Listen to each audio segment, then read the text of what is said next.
आवाज आ रही क्या बेटा?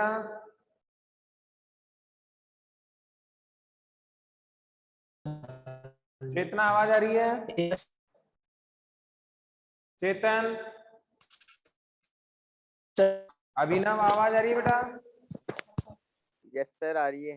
देखो, कल हम पढ़ रहे थे भारत के संविधान की प्रस्तावना, और फिर अपनी क्लास बीच में ही बंद हो गई थी नेटवर्क के कारण, है ना। उसमें पहला शब्द था हम भारत के लोगों का अर्थ क्या है? क्या था? हम भारत के लोग। सवाल लिखो, हम भारत के लोग का अर्थ क्या है? सवाल लिखें आप, हम भारत के लोग या लोगों का अर्थ क्या है? ठीक है बेटा, इसका अर्थ है भारत का संविधान। लिख लें आप, भारत का संविधान स्वयं भारतीयों के द्वारा, भारत का संविधान स्वयं भारतीयों के द्वारा निर्मित है, के द्वारा निर्मित है, किसी भी बाहरी शक्ति द्वारा, किसी भी बाहरी शक्ति द्वारा भारतीयों पर यह संविधान नहीं थोपा गया है, नहीं थोपा गया है। इसका मतलब ये हुआ कि हमारे द्वारा जो संविधान बनाया गया है, या हमें जो संविधान मिला है, वो संविधान किसके द्वारा बनाया गया है? भारतीयों के द्वारा बनाया गया है। किसी बाहरी शक्ति या देश के द्वारा हम पर नहीं थोपा गया है। लिख लिया बेटा क्वेश्चन आंसर? कि अगली कड़ी में हम लोग क्या पढ़ रहे हैं? प्रस्तावना से जुड़े हुए सवाल। और सवाल क्या था? हम भारत के लोगों का अर्थ क्या है? बताओ क्या दिक्कत है? अगला सवाल देखो, प्रभुत्व संपन्न। अगला सवाल देखें, प्रभुत्व संपन्न का अर्थ क्या है? बेटा एग्जाम में आपके सीधे सवाल मिलेंगे, 10th में ऐसे कैसे ही, 9th में भी ऐसे कैसे ही, और 10th में भी ऐसे कैसे सवाल मिलेंगे, तो आप देखते जाएं। अगला जो सवाल था वो था प्रभुत्व से जुड़े हुए सवाल। व्यक्ति या समाज अपने से जुड़े प्रत्येक मामलों पर, अपने से जुड़े प्रत्येक मामलों पर स्वतंत्र होकर निर्णय ले सकते हैं,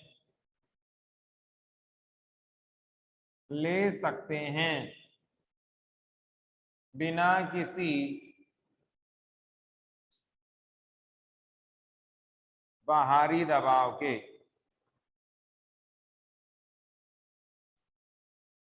बिना किसी बाहरी दबाव के। समझ में आया बेटा? व्यक्ति या समाज अपने से जुड़े हर मामले को निर्णय लेने का अधिकार रखता है, वो भी कैसे? स्वतंत्र होकर।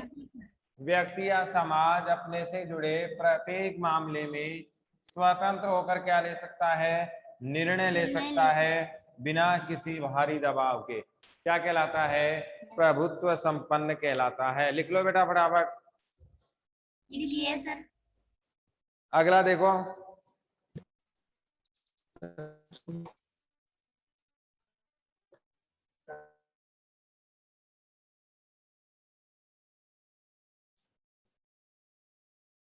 जब आपकी ऑफलाइन क्लासेस खुलेंगी ना तो ये नोटबुक चेक करेंगे अपन, है ना। आपके पास जो नोटबुक स्टोर हो रही है ना, वो नोटबुक अपन चेक करेंगे कि आपने क्या नोट डाउन किया था। अगला देखे पंथ निरपेक्ष। कब खुलेगी? कब खुलेगी? बेटा ये तो अभी कुछ आइडिया नहीं है, समझ रहे हो ना। Okay sir. Yes sir. अभी कुछ आइडिया नहीं है, सरकार जब आदेश देगी तब देखेंगे। लेकिन ये आपके रिकॉर्ड में होनी चाहिए। जैसे अभी 10th के एग्जाम वालों को मांग लिया ना कि आपकी कॉपियां जमा करानी पड़ेंगी तभी आपको नंबर मिलेंगे, नहीं तो नहीं। तो ये जो होमवर्क वगैरह मिल रहा है, क्लास वर्क वगैरह जो मिल रहा है, क्वेश्चन आंसर मिल रहे हैं, आपको राइटिंग में करने हैं, है ना। हो सकता है सरकार आदेश जारी कर दे कि आपके जो एग्जाम है या सत्रांक है वो कहाँ से दिए जाएंगे, इनको जमा कराने के बाद। तो आपको होमवर्क वगैरह कंप्लीट करना है। देखो पंथ निरपेक्ष व्यक्ति अपनी इच्छा अनुसार किसी भी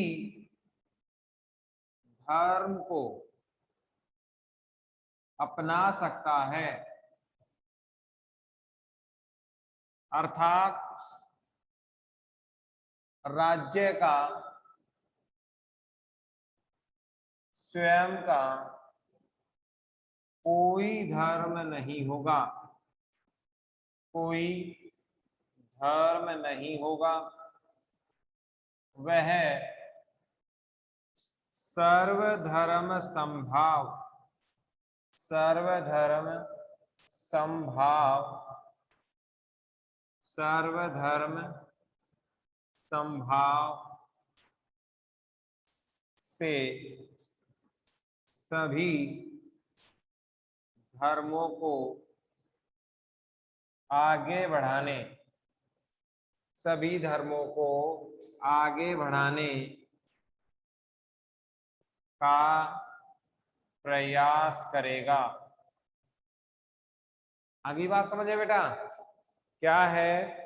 नागरिक किसी भी धर्म को मानने का पूरा अधिकार दिया जाएगा, वो जो चाहे अधिकार है उसके पास, लेकिन कोई भी राज्य का धर्म नहीं होगा। व्यक्ति अपनी इच्छा अनुसार किसी भी धर्म को अपना सकता है, परंतु राज्य का कोई धर्म नहीं होगा। एक बात तो ये याद रखनी है कि राज्य का किसी भी प्रकार का धर्म नहीं होगा। फिर राज्य बिना किसी भेदभाव के सभी धर्मों को क्या करेगा? आगे बढ़ाने का क्या करेगा? प्रयास करेगा। फिर आगे देखो, एक तरफ तो है पंथ निरपेक्ष, एक तरफ है धर्म निरपेक्ष। बताओ क्या अंतर दोनों में? एक तरफ पंथ निरपेक्ष, एक तरफ धर्म निरपेक्ष, क्या अंतर है बताओ? बताया था मैंने डिटेल से।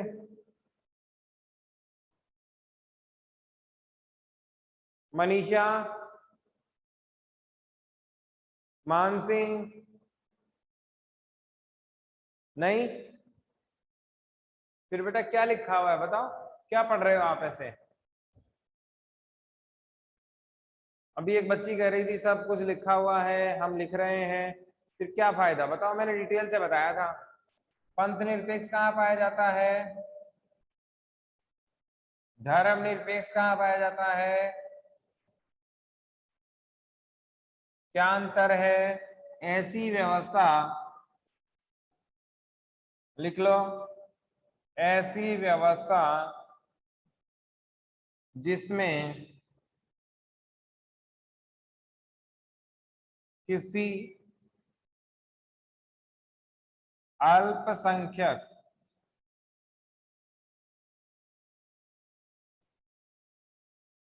के अधिकारों की सुरक्षा हो, अधिकारों की सुरक्षा हो। बताओ बेटा क्या दिक्कत आई? क्लियर है क्या? अंकुल आवाज आ रही है? Yes sir. अधिकार किसके? अल्पसंख्यकों के। यदि सुरक्षित है तो क्या कहलाएगा? आप ये सब पंथ निरपेक्ष कहलाएगा। यदि अधिकार सुरक्षित नहीं है तो क्या कहलाएगा? धर्मनिरपेक्ष। बताओ, हमारे यहाँ अल्पसंख्यकों के अधिकार सुरक्षित है ना? मुसलमान है, जैन वगैरह, पर्शियन वगैरह हैं। अल्पसंख्यक किसे कहते हैं? चेतना, चेतन है, ये बार बार चेतना बोलता है। चेतन शर्मा क्या किसे सर? कहते हैं? अल्पसंख्यक किसे कहते हैं बेटा? जो संख्या में कम हो। अल्पसंख्यक किसे कहेंगे? जो संख्या में क्या हो? कम हो। हमने क्या पढ़ा? पंथ निरपेक्ष किसे कहते हैं? ठीक है, आपने लिखा है व्यक्ति अपनी इच्छा के अनुसार किसी भी धर्म को अपना सकता है। अर्थात, हाँ मनीषा बोलो, क्या कर रहे हो? पंथ निरपेक्ष में सर, हाँ। पंथ निरपेक्ष की जो परिभाषा है ना, उसमें संभाव के आगे क्या है? हाँ बता रहा हूँ बेटा, तो वहां पे फोक्स पड़ गया, दिखाई बता नहीं रहा देगा। हूँ। ऐसी व्यवस्था जिसमें संभाव के आगे संभाव तो बेटा मैंने कहीं लिखा ही। अच्छा, इसमें व्यक्ति अपनी इच्छा अनुसार किसी धर्म को ऊपर अपना वाला। सकता है। अर्थात राज्य का स्वयं का कोई धर्म नहीं होगा, वह सर्वधर्म संभाव से सभी धर्मों को, सर्वधर्म संभाव Yes, से सभी धर्मों को, अच्छा यहाँ लाइट का फोकस है बेटा, है ना? सभी धर्मों को आगे बढ़ाने का प्रयास करेगा। सर्वधर्म संभाव से Yes, सभी sir. धर्मों को आगे बढ़ाने का प्रयास करेगा। ठीक है बेटा? Yes, अब sir. इसमें दो बातें क्लियर हो गई। Yes, sir. आप अपनी इच्छा अनुसार धर्म अपना सकते हो, बदल सकते हो, कहीं कोई दिक्कत नहीं है। ये जरूर याद रखना कि आप नाबालिग हो तब तो धर्म बदल नहीं सकते, बहुत टफ मामला है। और अगर आप बालिग हो गए तब भी तहसीलदार के सामने दो गवाह अगर आएंगे तो ही आप धर्म बदल सकते हो। अब आसान काम नहीं रहा धर्म बदलना, है ना? कि कभी कुछ भी कर लो, अगर कोई ऑब्जेक्शन करते हैं पेरेंट्स वगैरह तो फिर उसे कानूनी मान्यता प्राप्त नहीं होगी। कानूनी मान्यता का एक सिस्टम डेवलप कर दिया है कि जबरदस्ती कोई धर्म नहीं बदला सके, इसीलिए ऐसा किया गया है। पंथ निरपेक्ष क्या है? ऐसी व्यवस्था जिसमें किसी भी प्रकार के अल्पसंख्यकों के अधिकार की क्या हो? सुरक्षा। तो क्या कहलाता है? पंथ निरपेक्ष कहलाता है। भारत एक पंथ निरपेक्ष राज्य है। परिभाषा दोनों की एक ही है, यही पंथ निरपेक्ष हो चाहे धर्मनिरपेक्ष, परिभाषा दोनों की क्या है? एक ही है। अमेरिका कैसा है? धर्मनिरपेक्ष। इसमें अल्पसंख्यकों के अधिकारों की सुरक्षा नहीं है। मिटा दें क्या इसको? Yes sir. अगला लिखो गणराज्य।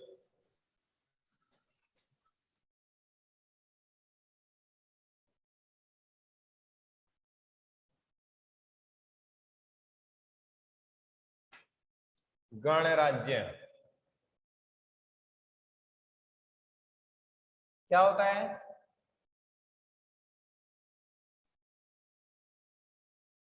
बेटा अपन रिपीट कर रहे हैं, रिपीट में भी क्वेश्चन आंसर कर रहे हैं, है ना? और उसमें भी आपको आ नहीं रहा सवाल। बताओ कैसे काम चलेगा? किसे कहते हैं गणराज्य?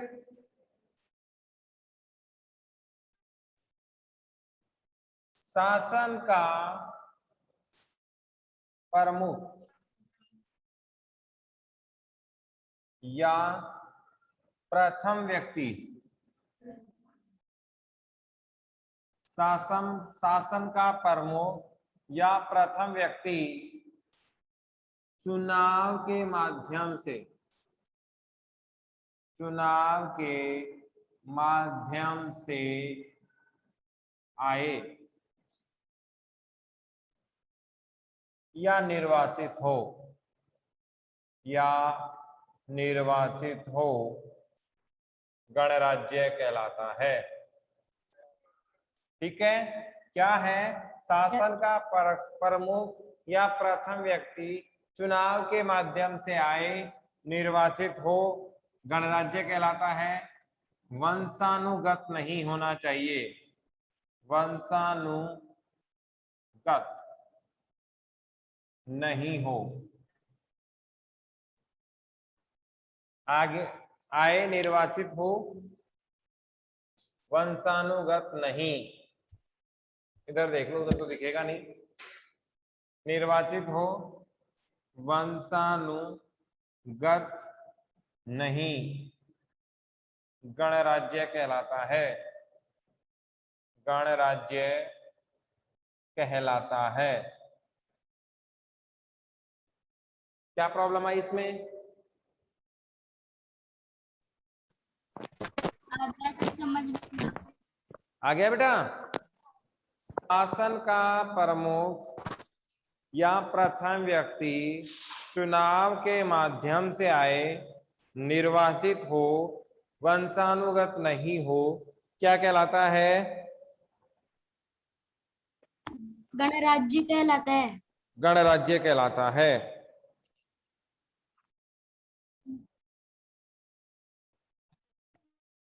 ठीक है, अगला देखो, समानता।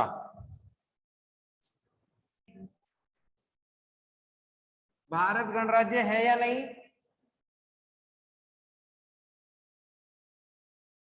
भारतीय गणराज्य है या नहीं? है। कब बना? लिख लो उसी में जो पहले है, 26 जनवरी 1950 को।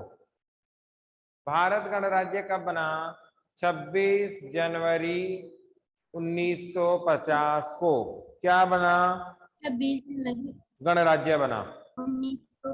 अगला सवाल लिखो, समता या समानता। अगली विशेषता क्या है प्रस्तावना की? समता या समानता। देखो क्या है, एक ही बात है, समता कह लो, समानता कह लो, एक ही बात है। इसे विधि के समक्ष समानता भी कहते हैं, विधि के समक्ष समानता। अब ये भी याद रखना है, विधि कह लो, कानून कह लो, एक ही बात है। कानून के समक्ष समानता, ये भी सवाल लिख लो। विधि के समक्ष समानता का अर्थ स्पष्ट कीजिए। सवाल क्या आएगा? विधि के समक्ष समानता का अर्थ स्पष्ट कीजिए। देखो क्या है, जाति, लिंग, धर्म, वर्ण, संप्रदाय, और जोड़ते जाओ, क्या दिक्कत है इसमें, है ना? के आधार पर भेदभाव, के आधार पर भेदभाव संभव नहीं है। क्या नहीं है? संभव नहीं है।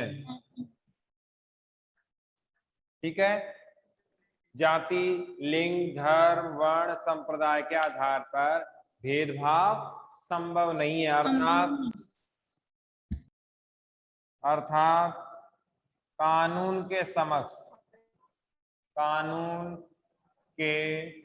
समक्ष सभी व्यक्ति क्या है? समान है। ठीक है, अब ये सवाल आ जाए, समता और क्या कह सकते हैं? समानता। समता को क्या कह सकते हैं? समानता कह सकते हैं। ठीक है, और क्या कह सकते हैं? विधि के समक्ष समानता संविधान में दी गई है कि कानून के सामने सभी क्या होंगे? बराबर होंगे। किसी भी प्रकार का भेदभाव कानून के सामने संभव नहीं है। तो ये समानता किस प्रकार की है? जाति, लिंग, धर्म, वर्ण, संप्रदाय के आधार पर किसी भी प्रकार का भेदभाव हम नहीं कर सकते। अर्थात कानून की नजरों में सभी व्यक्ति क्या हैं? समान हैं, चाहे छोटा हो या बड़ा, चाहे मंत्री हो या आम आदमी, सबको क्या है, बराबर बराबर के अधिकार हैं। चलो एक सवाल बताओ भाई आप मेरे को, समानता मूल अधिकार कहां से कहां तक अनुच्छेद में? 14 से 18 तक है। 14 से 18। 15 में क्या है? विधि या कानून के समक्ष समानता। बेटा वो तो हाँ 14 में। 15 में अनुच्छेद के धर्म, जाति, लिंग, वर्ण, ठीक संप्रदाय है, के आधार बढ़िया बढ़िया बढ़िया। अगला है बंधुता। अगला क्या है? बंधुता। इसे भाईचारा भी कह सकते हैं। बंधुता। बंधुता को क्या कह सकते हैं? भाईचारा। अब देखो एक चीज तो और,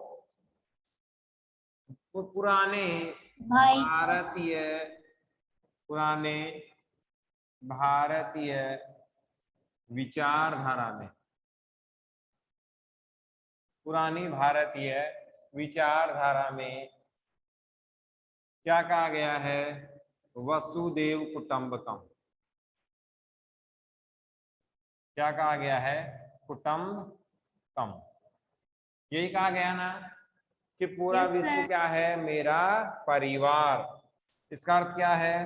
पूरा मेरा परिवार। विश्व मेरा परिवार है। पूरा विश्व क्या है? मेरा परिवार है। इसी धारणा को ध्यान में रखकर भारत के संविधान की प्रस्तावना में क्या जोड़ा गया है? बंधुता शब्द जोड़ा गया है। क्या कहा? पूरा देश विश्व मेरा मेरा परिवार। परिवार है।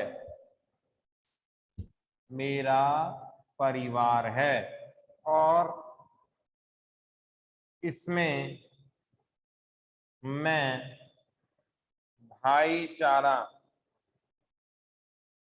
या सहयोग, प्रेम, सद्भाव के साथ रहूंगा। सद्भावना के साथ, सद्भावना के साथ रहूंगा। बताओ क्या दिक्कत आई इसमें? क्लियर? प्रस्तावना में क्या शब्द जोड़ा गया है? आ गया सब। बंधुता शब्द जोड़ा Yes, sir. गया है। बंधुता को और क्या कह सकते हैं? भाईचारा कह सकते हैं। मूल जो भाईचारा। भारतीय परंपरा है, पुरानी जो सभ्यता है भारत के संविधान में, वहां पर क्या अपनाया गया है? वसुदेव कुटुंबकम। पूरा विश्व मेरा क्या है? परिवार है। ये विचारधारा अपनाई गई है और इसी से प्रेरित होकर ये शब्द लिया गया है। क्या? बंधुता। कि पूरा देश मेरा क्या है? परिवार है और मैं इसमें क्या रहूंगा? परिवार की तरह ही ना रहूंगा।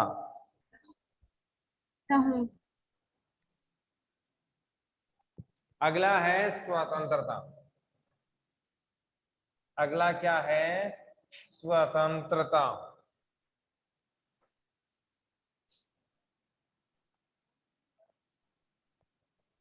अब ये थोड़ा सा आपको ध्यान रखना है। अंग्रेजी में क्या बोलते हैं? लिबर्टी। समानता को क्या बोलते हैं? इक्वेलिटी। ठीक है। कितने प्रकार की होती है? 2 प्रकार की। एक तो कौन सी? सकारात्मक।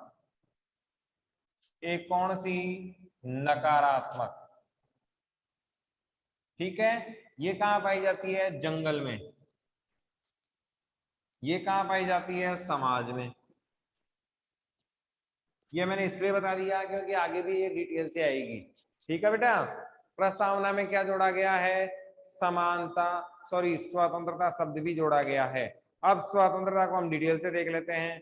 स्वतंत्रता के कितने प्रकार हैं? 2 प्रकार। एक पॉजिटिव लिबर्टी, एक नेगेटिव लिबर्टी।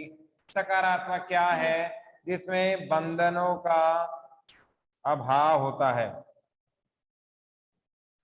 बंधनों का अभाव, या यूं कहें युक्ति युक्त बंधन। इसे और क्या कह सकते हैं? युक्ति युक्त बंधन। युक्ति युक्त बंधन। और क्या कह सकते हैं इसको, उचित बंधन। क्या कहलाती है, लिबर्टी कहलाती है। इसमें क्या है, मत्स्य न्याय। इसमें क्या है, मत्स्य न्याय। पता है मत्स्य न्याय क्या होता है? बताओ भाई, मत्स्य न्याय क्या होता है? नहीं, मत्स्य न्याय का मतलब है बड़ी मछली, बड़ी मछली छोटी मछली को, बड़ी मछली छोटी मछली को खा जाती है। अर्थात खाद अर्थात जिसकी लाठी, जिसकी जाती लाठी उसकी भैंस। उसकी भैंस। उसकी नकारात्मक स्वतंत्रता किस पर आधारित है? भैंस। शक्ति पर आधारित है। किस पर आधारित है? शक्ति पर आधारित है। आगे बात समझ में? शक्तिशाली व्यक्ति ही समाज को नियंत्रण करता है, समाज को चलाता है और समाज उसके अकॉर्डिंग ही चलता है। तो स्वतंत्रता को अंग्रेजी में क्या कहते हैं? लिबर्टी। ठीक है बेटा, लिबर्टी कितने प्रकार की? Yes, लिबर्टी दो। कितने? दो प्रकार की। एक कौन सी? 2 प्रकार। सकारात्मक। एक कौन सी? नकारात्मक। ठीक है। पॉजिटिव। सकारात्मक किसे नकारात्मक। कहते हैं? युक्ति युक्त बंधनों या उचित बंधनों का होना। युक्ति युक्त बंधन या उचित बंधनों का होना। अब ये एग्जांपल दूं क्या मैं आपको? जैसे मान लो पुलिस होती है ना, ट्रैफिक पुलिस, Yes, कहाँ sir. खड़ी होती है? रेड लाइट पर। Yes, sir. अरे ट्रैफिक पुलिस कहाँ खड़ी होती है? रेड लाइट सिग्नल पर। Red light पर। तो बताओ, अगर Yes, sir. पुलिस नहीं होगी तो कोई रुकेगा क्या? फिर तो आपस No, में sir. टकराएंगे, झगड़ा होगा, यही होगा। तो बताओ बंधन सही थे या गलत? Yes, sir. जो पुलिस रोक रही थी, पुलिस ब्रेक लगा रही थी, बंधन लगा रही थी, वो सही कर रही है गलत कर रही है? सही कर रही है। सही कर रही है ना। तो यही तो है ना, उचित सही है। बंधन लगाना, समाज में उचित बंधन लगाना। बताओ, आपके लिए टाइम अनकंप्लीट कर दिया जाए, कितना भी टाइम, कभी भी स्कूल में आओ, कभी भी स्कूल में जाओ, कोई रोकने वाला नहीं, कोई टोकने वाला नहीं, कोई बेल नहीं, कोई पीरियड नहीं, कोई कालांश नहीं, है ना? बताओ सही रहेगा या गलत? गलत रहेगा। सही। गलत रहेगा, क्योंकि कोई बच्चा 2 बजे आ गया, अब तो कोई क्लास ही नहीं रहेगी, तो मतलब कैसे चलेगा? इसीलिए जो Yes. बंधन लगा रखे हैं, जो नियम लगा रखे हैं, वे नियम सही हैं। क्या हैं? सही हैं। और इन नियमों को अगर समाज में अप्लाई नहीं किया गया तो मामला चलेगा नहीं। इसीलिए नियमों को समय समय पर तरीके से लागू करते रहना चाहिए। इसका फायदा है, देखो कैसे। जैसे मान लो, अगर पुलिस नहीं हो, न्यायालय नहीं हो, सरकार नहीं हो, तो हमारे लिए नियम नहीं होंगे, और अगर नियम नहीं होंगे तो अराजकता आ जाएगी। बताओ, ताकतवर व्यक्ति समाज में अन्य किसी को जीने देंगे क्या? No, sir. गलत। दमदार व्यक्ति सही हैं, सर। पैसे वाले व्यक्ति हैं, हिंसक व्यक्ति हैं, वे समाज को परेशान करेंगे, और परेशान भी इस तरीके से करेंगे कि आम नागरिक का जीना मुश्किल हो जाएगा। आम नागरिक अपनी व्यवस्थाओं के लिए पिछड़ जाएगा। आम नागरिक वही होगा जैसे बड़ी मछली छोटी मछली को खा जाती है, जिसकी लाठी उसकी भैंस, यानी कि ताकतवर व्यक्ति बहुत ज्यादा अपने ताकत का इस्तेमाल करता है और समाज को बांटने लग जाता है। इसी प्रकार से अगर हम यहाँ देखें तो नकारात्मक स्वतंत्रता नहीं होनी चाहिए। कौन सी होनी चाहिए? सकारात्मक स्वतंत्रता होनी चाहिए। बताओ बेटा, क्या समझ में नहीं आया? No sir. आ गया? सर समझ में आ गया। तो स्वतंत्रता Yes, किसे sir. कहते हैं? लिबर्टी को। कितने प्रकार की होती है? 2 प्रकार की। एक कौन दो। सी? नकारात्मक। 2 एक प्रकार। कौन सी? सकारात्मक। सकारात्मक। आपके पास कौन नकारात्मक। सी है? सकारात्मक। सकारात्मक सकारात्मक, क्योंकि समाज में यही पाई जाती है। है। कोई सवाल है क्या है। बेटा? No sir. ठीक है, आज का टाइम भी कंप्लीट हो गया, कल पढ़ेंगे।